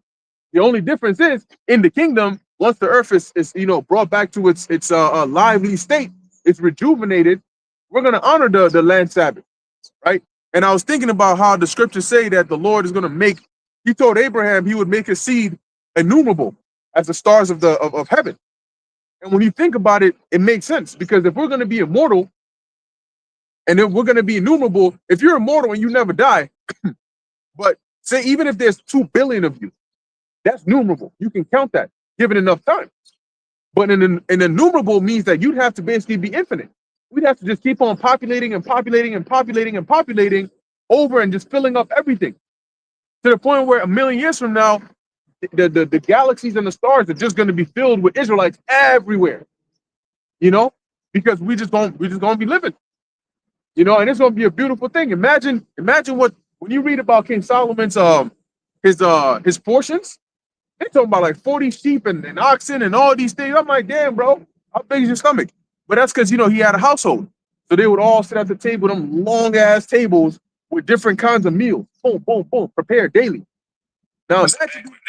Right what happened? there. That's a banquet right there. That's a banquet. For him now, that's an afternoon snack. But hey, for the rest of us, that's a banquet, you know? But it's gonna be a beautiful thing, because imagine that. Today, you walk into some of the so-called best restaurants out here, you know, and the second you walk in there, you salivating. You're like, damn, yo, that what ingredient is that? It smells good as shit. Not, well, shit don't smell good. It smells good as hell. Hell don't smell good. It smells good, you know? But in the kingdom, imagine the best of the best cooks getting the best of the best ingredients, preparing the best of the best meals with the best of the best recipes, all for you. We're not gonna be eating frozen cuts, cold cuts. We're not gonna be doing cold cuts in the kingdom. Whenever you read in the scriptures, even when the angels came to Abraham, it didn't say he went and pulled out a frozen lamb that he had stored 2 days ago. It said he saw one of the kids, he prepared it. So they would find like a baby goat or lamb, they would kill it and they would prepare it live. So they ate their food live. That's how we're gonna do it. In the kingdom, they're gonna prepare. You want a, I don't know, lamb? They're gonna take a nice baby lamb or a nice, you know, well-structured lamb, and they're gonna prepare it. They're gonna season it. It's gonna smell great, and you're gonna eat, and you're gonna enjoy the food. Your taste buds are gonna be clean. You're not gonna have no Vanessas in you that are lowering your IQ, that are numbing you down. The air you breathe is gonna be clean. The entire planet is gonna be rejuvenated. That's what the kingdom of heaven is. It's on earth. But people hear the kingdom and they think, oh, it's a place where how you gonna have eternal life when you're dead? Don't you know death is the opposite of life? So how are you gonna have eternal life in the spirit world? How does that work? and if that's where we belong, why is the Lord coming back here? Why not just wait for us over there and take us to the spirit world? You know, so people don't actually visualize the scriptures, and that's why when you say certain things, it sounds strange to them. Oh, the kingdom, is that like some foreign land? You know, the Jehovah Witness pamphlets always show you is always that one Edomite boy with a lion next to him, sitting under some tree somewhere in a tall brown grass and shit. That's the kingdom. And then they'll show you a white river, because it says flowing with milk and honey. Bro, what? When have you ever seen that? Why the hell would the Lord create a land that has honey flowing out of buildings and shit? That's not even healthy. That's not even productive. Okay? It means that it's gonna be fruitful. But we're gonna actually get to live that life and rule righteously. Because see, right now we rule to the best of our ability. Right? We can see certain matters, whether it's on the news or whether it's amongst ourselves or whether it's in the world, and we judge with the influence of the scriptures. Right? We look at a case, you think about it, you're like, well, technically this person is in the wrong. Or you might say, well, gather the evidence.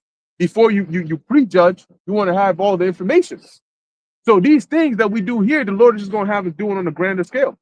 And no, we're not going to have like Moses was doing. That's not efficient. You know, imagine how many people you're going to reign over, and you think every single one is going to come to you, and you got to sit there and listen to every single one's case. Oh, I was doing this, and she came and poured hot water on my back because she said I looked at the neighbor's girl wrong. And you sitting here listening to that? No. As a king, it's only the high matters that pertain to heavy, important things that get you. You have your sons and those that you appoint to take care of the other ones. That's that. We get that real quick? God. This is the book of Isaiah, chapter 2:1, and it reads, the word that Isaiah the son of Amos saw concerning Judah and Jerusalem. And it shall come to pass in the last days that the mountain of the Lord's house shall be established in the top of the mountains. Yeah, that's the Lord's government, the rulership of the ruling class of the kingdom. All right, that's the Lord's government that's going to be established above everything else. You know, the righteous government. Right now, you see governments getting toppled all the time. They're trying to do it over there in Venezuela. They're trying to push out Maduro and put in whatever they want over there. Go ahead. and shall be exalted above the hills. Because it's going to be ruled by gods. You know where the concept of Mount Olympus, where they got the Greek gods and everything, the god of this, the god of that, the god of this, the god of that. When you actually go into it, they tell you in the there's a book called Nature Knows No Color Line, the water. In that book, it tells you that Zeus was really a dark-skinned person. You know, the concept of Zeus, he had curly hair and he was dark-skinned. I forgot the swarthy, I think is the term that they use for it. You know, but today they'll paint him as an Edomite, flying around with a cloud around his private parts, holding a lightning bolt. You got it? And all nations shall flow unto it. Mhm. And many people shall go and say, Come ye, and let us go up to the mountain of the Lord, to the house of God of Jacob. So the nations are going to want to come to us. Today they don't want to go to Esau. They come to Esau because they need things. But in that they come and they'll make deals, they'll make investments, you know, they'll make agreements, and then Esau end up ripping them off anyway. But in that time, they're going to come to us to authentically want to learn, you know, and this is going to be their heads, because their heads come, they learn the ways, they go and institute it in their different areas. Yeah. And he will teach us of his ways, and we will walk in his paths. So they're going, because the whole earth is going to be under one law. And you're going to walk in the righteous way. Go ahead. For out of Zion shall go forth the law, and the word of the Lord from Jerusalem. And he shall judge among the nations, and shall rebuke many people. There you go. So you're going to have the rulership starting with the Most High, obviously, but everything committed to Yahushua, and down 144,000 under him. And then you got the rest of Israel. Okay? But guess what? The Lord is going to set up, because you always need a governing body. And that goes to show you how big our kingdom is going to be, because Haran always says that 144,000 kings, that's a huge dominion, okay, to be ruled by 100. But it makes sense because we're talking about all of existence. All existence is going to be ruled over by the 144,000. That's a great honor for all eternity. You ain't got to worry about anything else. You don't got to worry about somebody coming in challenging you and usurping the throne, you know, and doing all these things. No, there's going to be a righteous reign, but we're going to be what? Perfect, lacking and wanting nothing. God. And shall rebuke many people, and they shall beat their swords into plowshares, and their spears into pruning hooks. Nation shall not lift up sword against nation. So what? Maybe Bishop Nate didn't read that right. That's why he came up with the whole Edomites after 1,000-year doctrine. It just said that they're not going to come to war with us anymore. They're not going to war with anybody. Go ahead. Neither shall they learn war anymore. Neither shall they learn war anymore. So where the Edomites going to have a hidden book on war? How to fight against the gods. The Art of War. You know, by Mark Wilson. And they're going to be thinking how they're going to come up, you know, because here it is. They don't have their technology. We got everything. But some way, somehow, they're just going to know and have the courage to try and take us down. How to slay a god. Yeah, how to slay a god. How to train your dragon. Edomite edition. You know? That shit is not going to work. Nothing is going to work for them or with them. That was it on that? Oh, house of Jacob. Yeah, you good. You got your picture, bro. Isaiah 60 and 10. And the sons of strangers shall build up thy walls, and their kings shall minister unto thee. And who are the strangers? The heathen. Right? The sons of strangers, they're going to build up our walls. So where's the favor that gets showed over there? Now, you might say, I'll make you a taskmaster over them, you know, but other than that, you know, you're still working for me. There ain't gonna be no house. You know, he's gonna be chilling in the house, and then you do this over there. No, if anything, the only little bit of so-called favor they'll get is the fine ass women that they're gonna bring us. They're gonna be the concubines, you know. But you better pray you do not come on this earth as a big back Edomite, because you gonna be in the darkest depths. You know what I'm saying? Of the inner groves. you know, swinging the axe. You come out looking like what's that chick's name? Damn. Oh shit, the chick from Game of Thrones, the big blonde chick. I don't know. You know her name. Don't be shy. You talking about your shorty Brianna Top? Yeah, Brianna Top. Yeah. That's a yeah. That demon. Man, Yo, big ass. I'm like, damn, bro. You come out like that, we putting you to work. You lifting boulders, okay? Because guess what? You got the strength for it. You know, unless somebody wants her. You got it. Hey, you gotta have fun with it. exactly. For in my wrath I smote thee, but in my favor have I had mercy on thee. Hmm? That's interesting, that's interesting because the mercy is that these are going to be serving us. So where's the mercy for them? You know, the mercy is that they're going to be able to even serve us. Mm-hmm. The fact that we're not just going, because really we don't need you even. We don't need you. The Lord's going to give us spiritual power. It's just going to be part of the story and part of the movie. And us having subjects, that's part of rulership. That's a beautiful part of it. Right? You know, it'll be more fun like that, having servants and things like that. We don't need you even.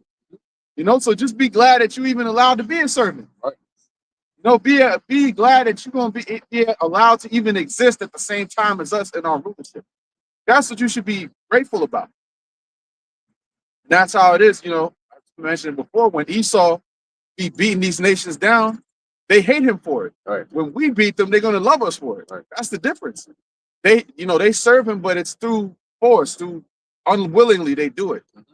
And even then, he's hated for it. Look at all the dirt that's being thrown on Amalek right now, right? Because of how he operates, and they do a lot of shiesty, genocidal, maniacal things. So then they're more hated for it.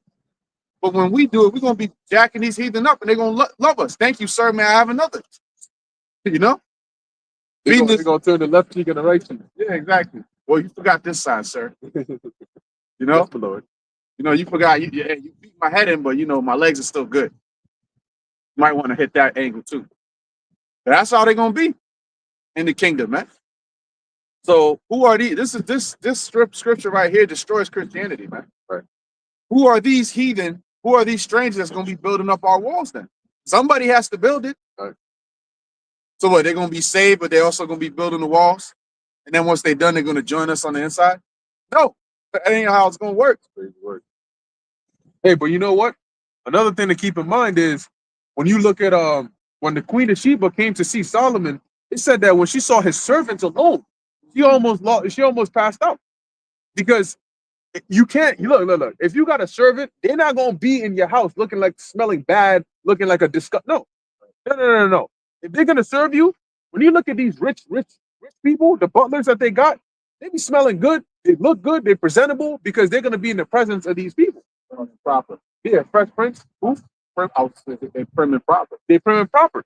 So we're not gonna look, if you're serving us, you're not gonna be in our presence looking all disgusting and no. You're gonna look fitting to be a servant of a God. Right. So that's why they're gonna be like, I hope I get chosen to be one of his servants. Because I get to be it's like when you get a job, right?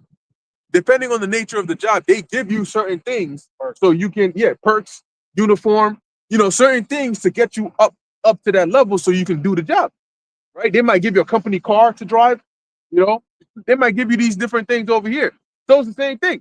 If you get selected to come and serve, in the court or whatever it is, for that is closer towards the kings, you're gonna need to be dressed a certain way, groomed. Look at Esther.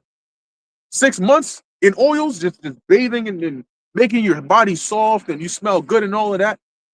So you're gonna need, like, if you're a heathen woman that an Israelite king says, "Oh, that's beautiful, I want to take as a concubine," he's gonna go immediately from whatever poverty level she's in to a high estate, because now you have to be clean, you have to be fed, you have to be taken care of, because you're going to be in the presence of the king.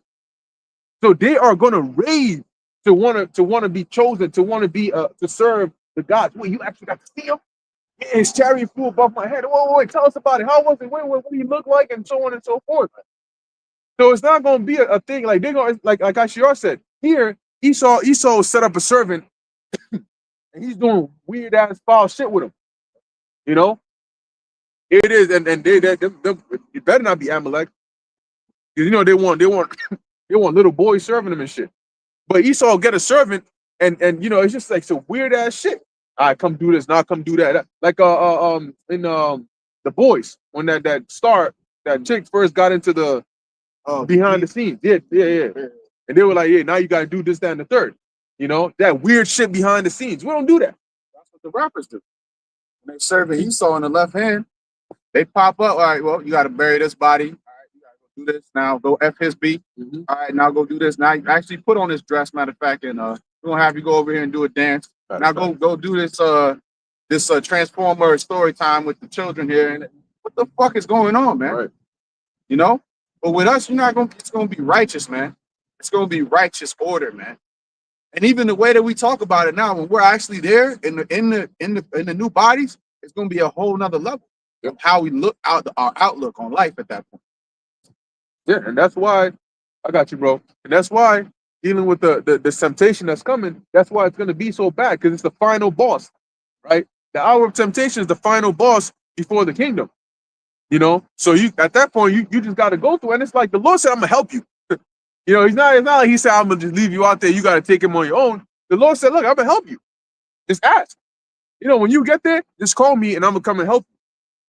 But you got people that'll get there and they'll get so overwhelmed that they'll just submit. Bro, you didn't even try to call on the Lord. You know? Now if you get there and you call, he doesn't answer, that's a different story.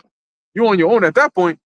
But over here, the reason you serve the Lord with fear and sincerity is you actually build a relationship with the Lord, even as a servant, so that you know how to call on the Lord when you need help. And the Lord knows you. You want to be recognized. Because if you don't ever pray, and then all hell breaks loose, and then you're going to pray, the Lord's going to be like, who is this? You know me, but I don't know you. And if I don't know you, why should I help you? I don't know who you are. Why should I give you my goods? You know? But if you're serving the Lord, you constantly doing this. He knows you by name. Obviously, the Lord knows everybody's name, but you get what I'm trying to say. You know, the Lord is like, yeah, I know such and such. Stand out. You stand out. Because matter of fact, you want to stand out to the Lord. What's that say, King? The license plate right there? Yep. That's it. Yep. And it got a crown on the side. So you know it's Jake. You know? But you want to stand out. You want the Lord to recognize you. Funny, because we're talking about rulerships. You want the Lord to recognize you, because then it's easier when you need something. Oh, no. That's a good servant. Let's get him out of there. Get him out of there. Get him out of there quick. Like the angel told Daniel. He said immediately, the second you started praying, the second you started making supplication, the orders were given to go down there immediately and go tend to whatever it is he needs. Because that's the servant that I need to do my work. Is there more than that? Oh, Lucky, I think the bar, you had there.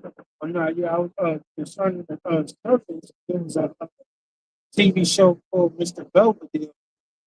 They're just as good as his he worked for. He lived in a house with some, took care of his family and all that. He built an acquaintance with them where they treated him like family. But concerning what you were saying as far as knowing the Lord, he'll work, he'll help you as much as you help him. You know? Like, build himself an acquaintance with you because of the work you put in, to the point where he might even call you a friend. That's it. Back in Isaiah 60 and 11, therefore that gate shall be open continually. They should not be shut day nor night, that men may bring unto thee the forces of the Gentiles, that their kings And may that's be their riches. right. The forces going into their riches. It says in the margin, wealth. Yep, the wealth of the heathen. They're gonna bring the best of the best. That includes their daughters, man. They're gonna be breeding amongst themselves, selectively breeding, just so that they can make the most beautiful daughters in hopes that we'll take notice and want one of them. That's how it's gonna be in the kingdom. So who are these Gentiles that's gonna be bringing their forces, man? So they're gonna just take off the hat of being a part of the chosen people, and then they're gonna go and be a heathen for one day, and then they're gonna be on the other side the next day. That don't make no damn sense, man. And this is why our doctrine is bulletproof, because we can break this whole, a Christian can't break this now. You know, oh, it's allegorical, you know, well, it's talking about back then, and, you know, things are different now. And Howard Stein said, go to the lost sheep of the house of Israel. That's all you need to hear. Anything else that doesn't match with that, it's not true. Okay? But it says, Isaiah 60:12, for the nation and kingdom that will not serve thee shall perish. Yea, those nations shall be utterly wasted, but we're going to be immortal. This is the kingdom we're talking about. So how can somebody be wasted if they're immortal? How can somebody be subject to death and destruction if they're immortal? So the heathen are not going to partake in immortality. That's the thing. That's the separating wall. Okay, that's as far. You're not going to get that. You're not going to get immortality. If you don't serve us, if you don't want to serve us, if you think that it's too much to serve the Israelites in the kingdom, okay, you're going to be utterly wasted. Then there's going to be a multitude of ways of amazing, fun ways we're going to have to do that. We could take away your rain. We could send Leviathan to your city. Okay. If we got to pull up ourselves, you know, you really fucked up. Yeah. You know, but we can dispatch a whole bunch of different elements and forces to go jack you people up, man. You know, send a dust storm to cover the whole city with dust to the point where they get suffocated and die from dust asphyxiation. Straight up. Thunderbolts, you know. Gigantic thunderbolts rain down and hail the size of a semi truck, man. Come down and rain on your city, man. And there's going to be examples like that, so that the others will see it in fear. But this is what's going to be happening in the kingdom: righteous rulership, and righteous judgment is going to be executed. Got it. Yeah. We have something on here? Yeah, that's it. That's it. It's the book of 2nd Ezra, chapter 16 and 74, and it reads, Hear, O ye my beloved, saith the Lord, behold, the days of trouble are at hand, but I will deliver you from the same. Be ye not afraid. Yeah, and that's what the Lord is saying, right? He will deliver us from the same. That's why he mentioned that he will keep us in the hour of temptation, because that's going to come with those troubles, you know. But we're not going to be afraid of that, because the Most High controls it all. And it takes true faith to really believe that. But once you do, you'll see just how relieving it is to just, the Lord says, look, put your burdens on me. I'm going to carry it. It's like you having a camel and a donkey, and they're both walking next to you, and you got the heavy ass bags on. and the Lord looking at, people going to look at you like, oh, this guy all right? Literally, a camel is designed for that, and a donkey is designed for that, for the burden. But you said, no, let them walk there, and I'm going to put it on me and walk. And I got to walk 30 miles. That doesn't make sense, bro. You know? And so that's what it's like over here when you decide that you want to take matters into your own hands. Number one, you can't do anything. Yahweh Shai said that, right? He said, you can't make yourself taller just by taking thought. You can't feed yourself. Everything you do depends on the Lord already. He just says, do it explicitly now. And it's easier to do that. If all you got to worry about is, well, Lord, I'm just going to pray and have faith. I don't got to worry about, oh, Lord, I got to make sure that I got my bug out bag with me all the time. I got to plan ahead and make sure that in case this happens, I can do this. And you do all that planning and then it doesn't even go your way. Then what? You know, you just wasted time, energy, and effort, and you could have used that to serve the Lord. The reason the Lord says, look, I'm going to offload these things is so that you can focus on other things. Focus on serving me. I'll take care of the rest. And I guess that's where the Lord went wrong, right? By making things easier for you, he went wrong. You know, because it's simplicity is the hardest math for a nigga. Really, that's what it is. They want the extreme calculus that they don't even know where to start versus the basic arithmetic. Look, when you tell Jake, look, we gonna learn something new, but we're gonna start with the basics. No. No, I want to do that. I want to do that other joint. I want to do the extreme joint. You know, the chef already cook it. You know, that's what they want. You know, they said, no, I don't want to do the basics. But bro, you can't get to the advanced without the basics. No, I don't want the basics. I want the advanced. Then they go and try and get hurt. You know? And now they come, oh, nah, this shit hard. I ain't never doing this again. That's Jake. So the Lord said, look, I'll make it real simple for you. Really, over the years, the Lord has made it simpler and simpler and simpler. In this generation, it's the easiest to serve the Lord. Your faith is tried the most. If you look at the dynamic and what the Lord did, in the ancient world, it was much easier to have faith because you could see the physical acts of the Lord in real time. But the actual practical means of it was much harder. Imagine the Lord sending you 2 cities up. Go and talk to this king. You know, go over here and go and do this. Go to these people and here it is. They're doing this to you. They're threatening you.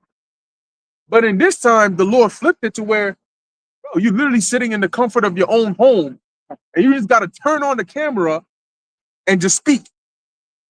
And look at how simple it is to do what the Lord requires of you. But the faith is what's tested because now the Lord isn't doing miracles like he did in the past, right? Right before your eyes. Now everybody around you is trying to convince you that your faith is really just a delusion, okay? And that the delusions that they're in are the real faith. So come and do that. See how the Lord did it? So now he's trying your faith more so than ever. See, now there ain't no need for that. Done. You're doing that on purpose. Yeah, I'm like, bro, ain't nobody behind you. You're doing that just to disrupt it. You got it. This is the book of 1 Peter 5:7, and it reads, casting all your care upon him, for he careth for you. So the Lord doesn't mind. We just got to cast all our burdens upon him, and he'll take care of it. Yeah. And that's the way to go. That's really the way of life. Cast your cares upon the Lord. So as we come into the time of this great temptation, you just got to keep doing what the Lord has told you to do. You know, and sometimes that's really the hard part for Jake. It's not knowing what to do or starting it. It's continuing to do the right thing. You know, like they'll say motivation will get you started, but it's discipline that keeps you going. Take a photograph of you? Not of us, but you can get the sign. Yeah. Okay. Yeah, you can get the sign. Yeah, that's all good. You know? Appreciate You got it. Yeah, Matthew 11, in reference to what you've been saying, Matthew 11:28, come unto me, all ye that labor and are heavy laden, and I will give you rest. All right, dig it. Take my yoke upon you and learn of me, for I am meek and lowly in heart, and ye shall find rest unto your soul. Got it. For my yoke is easy and my burden is light. Yeah, so we're heavy laden. You know, when we come into the truth, you're heavy laden with all of these worldly things and, you know, worldly traditions and things and the sense of stress from being in the world. But when you come to the Lord takes that burden off of you. And then he said, here, put this yoke, which is the knowledge and wisdom and understanding, and that's an easy yoke. Like the brother said, it's easier than ever to serve the Lord, man. You could go to AI right now and come up with a whole lesson plan. Word. You can just easily do it. I do it all the time. Shit, I'll be straight up. Sometimes I have the Lord will put an idea in my mind. I'll be okay. Let me get some precepts. You know, this and that, and it'll give you a whole list of the breakdown of scriptures, man. Explanation and this and that. This is the easiest time in history to be a servant of Yahweh Ba'ashem Yahweh Shai, and to put up videos. Because we can easily get the access to information is at an all-time high, man. But the burden of Yahweh Shai is light. That's why you see us with lighthearted. We don't look stressed out. Sometimes we are, but overall we good. The Lord is taking care of us, man. Because the burden of serving Yahweh Ba'ashem Yahweh Shai is light. See, it looks like a judgment's happening right over here right now. Yep. But you're right. You're right. And that's what happens when sometimes, you'll be stressed out. I've experienced this before. Sometimes you'll be stressed out and you're just like, you're thinking, because naturally in Babylon, you're designed to figure it out, right? You like in carnal meat. So you're thinking like, yo, how am I going to do this? How am I going to get this done? And then all of a sudden you remember, yo, I can just pray. Why haven't I prayed yet? And when you remember that, you're like, man, this whole time I'm sitting here stressed out and I forgot that all I got to do is just pray. Because eventually you hit a wall and you just keep walking and your head is going into the wall and you're just doing the same thing. And then you remember, wait, literally the Most High got a bulldozer. He could just break this joint for me. Why am I still running up into this wall? Let me just pray. And when you pray, you feel relieved because you're like, all right, it's no longer like I'm wasting time trying to find a solution that I can't find. Now I know that I don't got to worry about where the solution is going to come from. I just know that one is on its way, and I can focus on the other things. Now the only thing you got to do now is just maintain that faith, because what will happen is you eventually, it'll come to your mind. Whatever it is that's bothering you, it'll come again and again and again. And each time it comes, you have to remind yourself through faith that, you know what, the Lord already got it. The Lord already got it. The Lord already got it. Don't worry about it. Because sometimes, you know, there's severity levels of whatever it is you're worried about. But you got to keep that's the faith. You got to keep reminding yourself, don't worry. Don't worry, the Lord got it. Don't worry, the Lord got it.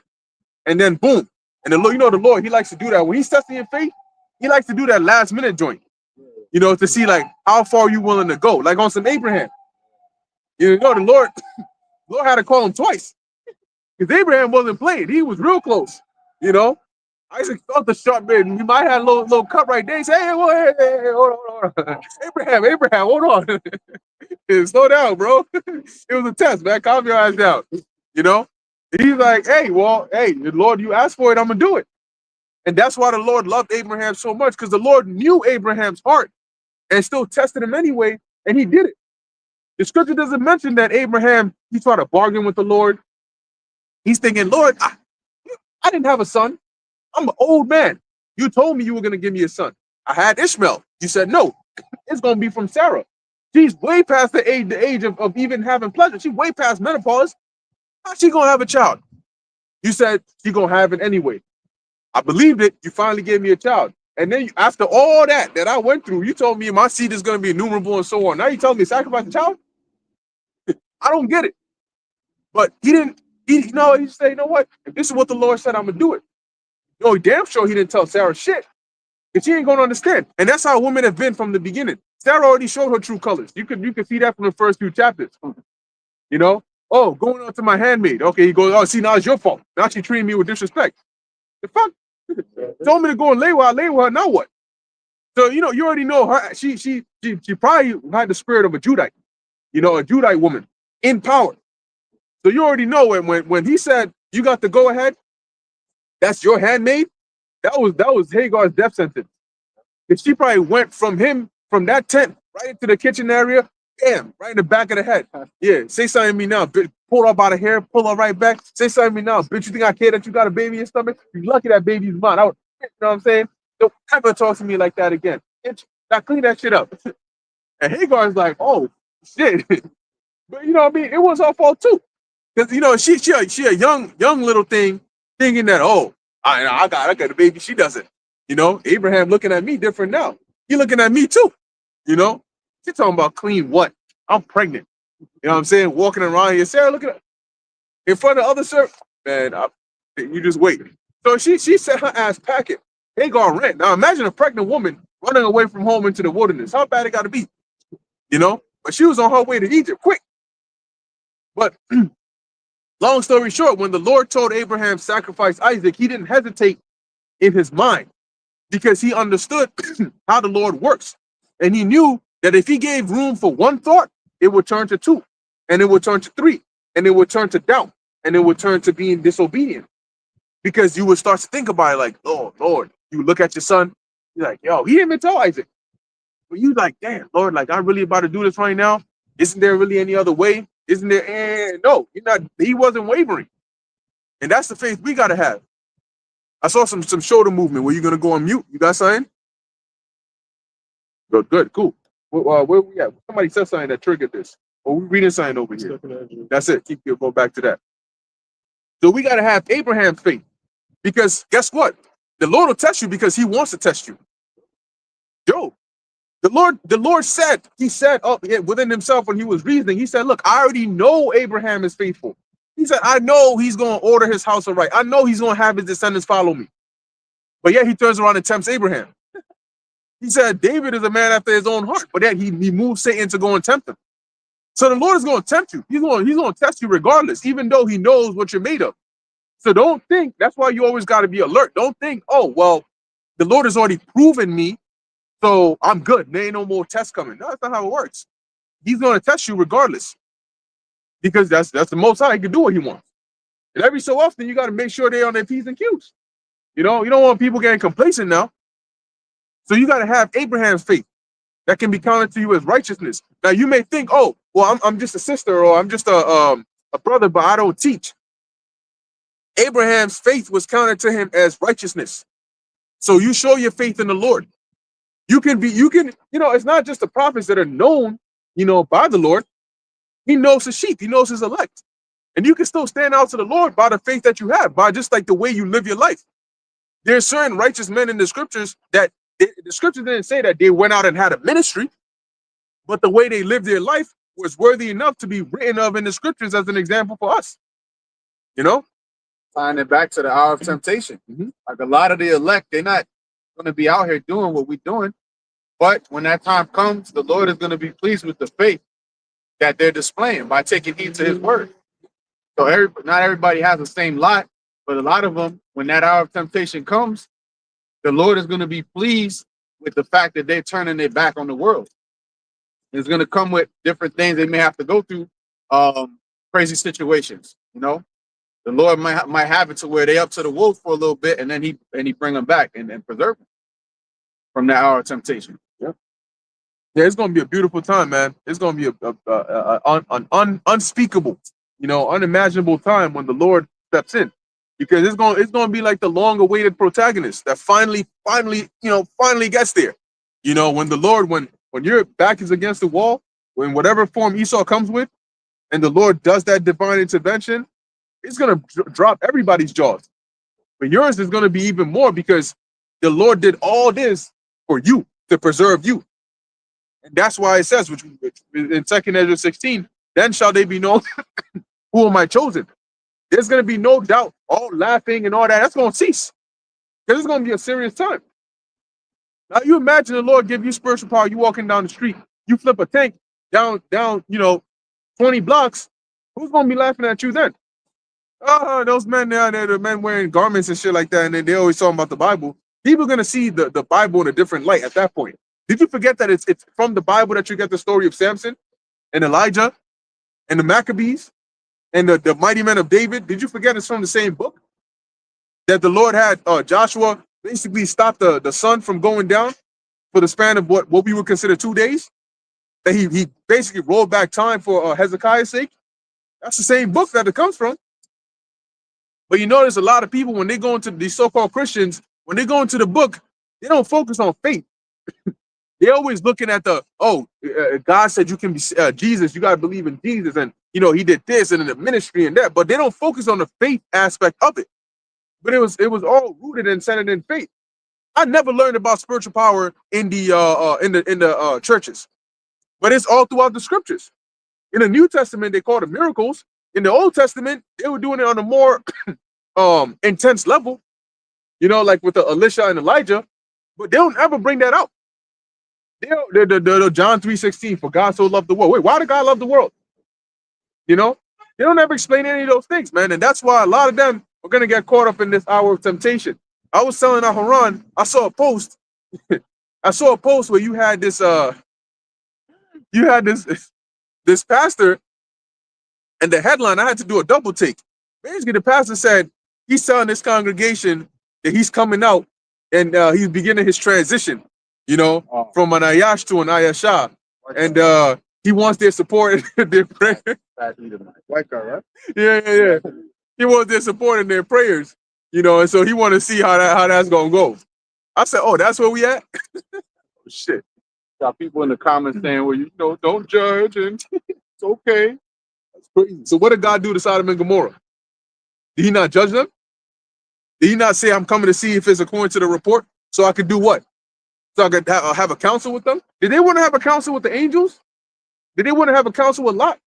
One thing that always got me was, why is it that whenever the men would offer their daughters, dudes would be like, nah, we want the men. What type of demonic spirit got to be on you? Them Benjamites. He said, look, I'm gonna bring out my daughter. She hasn't even been touched before. First off, you shouldn't even do that, right? But if you're gonna do that, at least take my daughters. They said, no, we want the man. Bring him out so we can know him. And if you don't bring him out, we're gonna take you too. Yeah, we're gonna take you too. And you're thinking about it like, You first off, you got a fine ass daughter. You tell me you're gonna bring me. I mean, I might say, hey, why don't we discuss it then? Let's talk about marriage. you know, but you out here talking about we want the men. That's why the Most High is like, yeah, look. That's why they almost exterminated Benjamin. You know, they almost committed genocide against Benjamin. Had to have him go chase the women of Shiloh and grab up their wives. Which really, that story is the same. I believe that's where they get the story of how Rome became populated from. It's a very similar concept. They say, oh, they set up this event, something of Mercury, to get the neighboring nations to come about. And when they were there, I think it was Romulus would give the go ahead, and then they would all jump out and grab the women, and then run away with them, and they would be their wives and shit. And I'm like, bro, you did a second. The original source is in the book of Judges. We know where that's from. Anyway, get back into that. This is the book of Second Esdras, chapter 16 and 75, and it reads, "Be not afraid, neither doubt, for God is your guide." Yeah, don't be afraid and don't doubt. The fact that you breathe in air is enough to tell you to have faith, because everything around you proves the Most High exists. The only thing you should fear when you pray to the Lord is if he says no. It's not about, well, can the Lord hear me or not, or will the Lord hear me or not? It's, will he say yes or no? That's really the only thing you got to fear. Like, if you go to ask somebody for something, right? You go to ask your boss for a raise, you a child, or you go to ask your parent for something, you're not worried that they can't actually hear the words you're saying. That's not what your worry is. You're saying, man, I hope my mom really gets me this new PlayStation. I hope my boss understands and gives me that raise. So you're worried about whether they give you a answer that is suitable for you or not. So when it comes to the Most High, it's the same thing. When you pray to the Lord, it's not about, oh, Lord, I hope he hears me or no. The Lord hears everything, okay? He hears every single thing, the good and the bad. And you see how merciful the Lord is, because the amount of, sometimes demons will just jump into your head and put a wicked thought in there. The Lord sees all that, but obviously he knows where your heart is. But as it says, don't be afraid and don't doubt. It's those that have that unwavering faith that is going to provoke miracles. I remember the elder Yashimamba said that, faith provokes miracles. The three holy children, they provoked a miracle through their faith in the Lord. They left the Lord no choice but to bring that divine intervention, because else they would have died. But how would it have looked on the Lord after you throw his name out there? And that's the same thing in this time. Prophecy says that we're going to get the victory. Matter of fact, prophecy says we already got the victory. We just got to play it out. Go ahead. Some more on that? And the God of them who keep my That's it. Keep going. Verse 76. "And the guide of them who keep my commandments and precepts, saith the Lord." Yeah, and we're doing that to the best of our ability. Our priority is what the Lord told us to do. That comes first and foremost, right? And so the means in which we can preserve ourselves to serve the Lord in which he has asked, that's our utmost priority. Because going back to Revelation 3 and 10, it is those that kept the word of the Lord's patience that will be kept in this hour of temptation. All right. Brothers, got anything? You got anything, Haran? All right, cool. So we're going to end it here. Going back to the title, the temptation will be worse than you think. And that's why you got to stay in the spirit. Stay in the spirit. You got to pray. And then, hope that the Lord keeps you in that time. All right, that's what we all pray for ourselves, our loved ones, and for the believers. But anyway, we're going to end it here. Lord willing, that was edifying to the elect. In closing, we want to give all praises, honor, and glory to Yahweh, Ba'ashem, Yahweh Shai, Ba'ashem, Rakah, Kodash. Until next time, Shalom.